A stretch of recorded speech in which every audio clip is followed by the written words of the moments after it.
ముఖ్యమంత్రి ఒక సభలో మాట్లాడుతూ చొక్కా చేతులు మడతబెట్టే సమయం వచ్చింది. చొక్కా చేతులు మడత పెడతాడంట. నువ్వు మీ వైసీపీ కార్యకర్తలు చొక్కాలు మడత పెడితే మా టీడీపీ కార్యకర్తలు, జన సైనికులు, ప్రజలు కుర్చీలు మడత పెడతారు.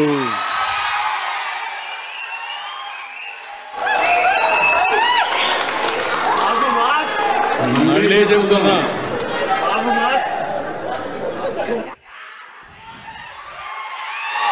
సీఎం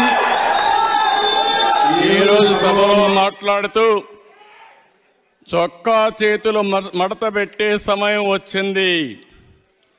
నువ్వు మీ వైసీపీ కార్యకర్తలు చొక్కాలు మడత పెడితే మా టీడీపీ కార్యకర్తలు, జన సైనికులు, ప్రజలు కుర్చీలు మడత పెడతారు.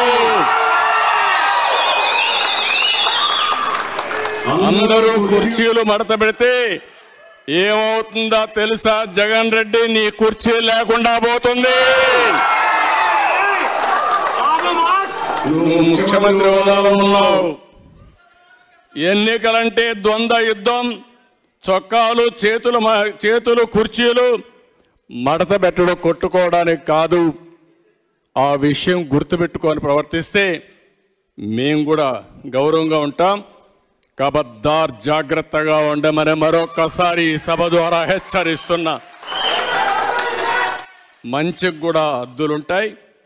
పిచ్చి పిచ్చి కూతలకు వస్తే దానికి పరిష్కారం చూపించే ధైర్యం కూడా 5 కోట్ల ప్రజలకు ఉందని మరొక్కసారి హెచ్చరిస్తూ, మరొక్కసారి ఈ పుస్తకం ప్రతి ఒక్క ఇంటికి చేరాలి. ప్రతి రచ్చబండ, ప్రతి టీ కొట్టు దగ్గరికి అంశాలు చర్చించాలి. 5 ఏళ్ళు నరకాన్ని 54 రోజులు మీరు చర్చించాలి. ప్రజల్ని చైతన్యవంతులు చేసి ముందుకు పోవాల్సి కోరుకుంటూ, మరొక్కసారి ఈ పుస్తకాన్ని రాసినటువంటి